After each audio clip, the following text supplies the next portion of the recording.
एक भूली हुई कहानी। एक भूली हुई कहानी, अ फॉरगॉटन टेल। स्थान उत्तराखंड के एक छोटे से गांव नवगांव में। समय साल 1998। गांव के किनारे एक टूटा फूटा मंदिर था। वहां अक्सर कोई नहीं जाता था। लोग कहते थे कि वहां एक भूली हुई कहानी है, जिसे सुनना मना है, समझना पाप है और याद रखना खतरा। लेकिन यह कहानी सच में क्या थी, किसी को नहीं पता था, सिवाय एक लड़की, आरती।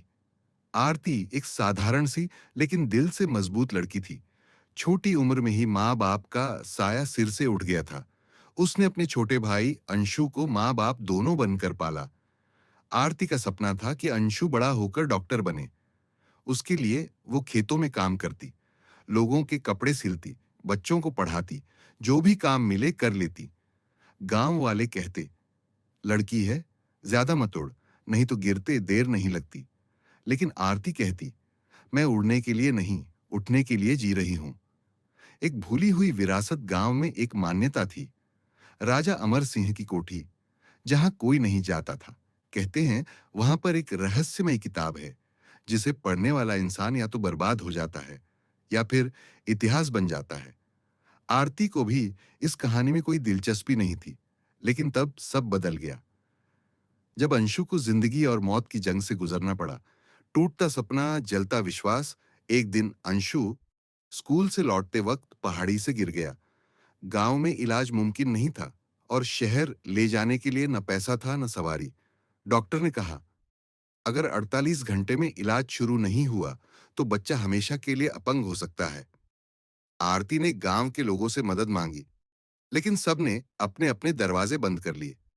अब किसी के भरोसे नहीं बैठ सकती, उसने सोचा।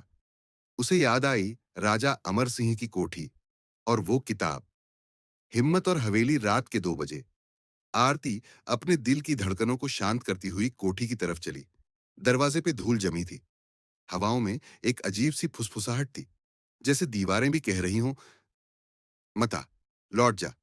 लेकिन आरती ने कदम नहीं रोके। वो अंदर गई। दीवारों पर उकेरे गए चित्र जैसे जिंदा हो उठे हों। झाड़ियां सरसराने लगीं और फिर सामने रखी वो किताब मिली, सोने के कवर में बंद, लाल मोहर लगी हुई। नाम था विरासत। किताब जो सिर्फ साहसी के लिए थी। किताब खुलते ही शब्द हवा में तैरने लगे। आरती घबराई लेकिन रुकी नहीं।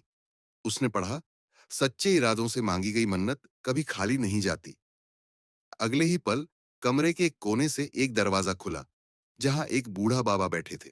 सफेद दाढ़ी, आंखों में चमक। बाबा बोले, तू क्यों आई है यहां बिटिया? तू जानती है ना, ये विरासत किस कीमत पे मिलती है?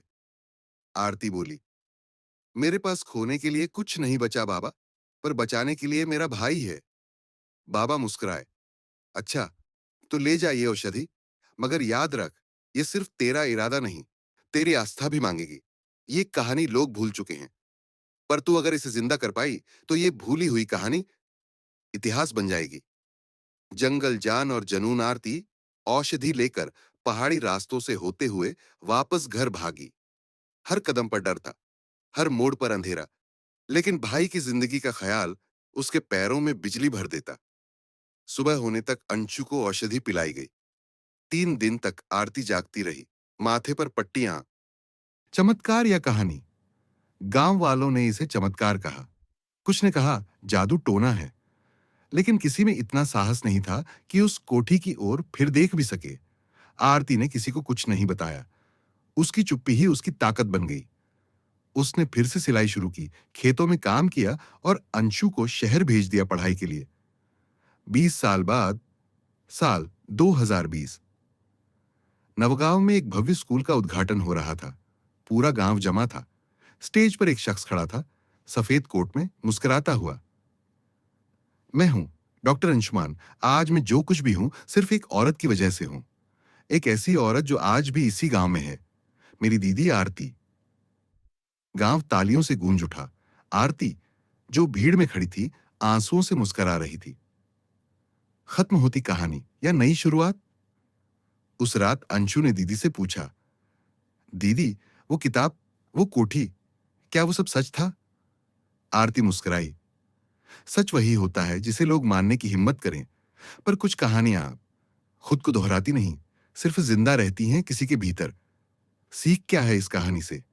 जब सब दरवाजे बंद हो जाएं, तब अपने इरादों को खोलो। दूसरों की कहानियां मत सुनो, अपनी कहानी खुद लिखो। और सबसे जरूरी, अगर तुम सच में किसी की भलाई चाहते हो, तो पूरी कायनात तुम्हारी मदद करने आ जाएगी। ये थी एक भूली हुई कहानी। शायद कोई अफसाना, शायद कोई सच्चाई।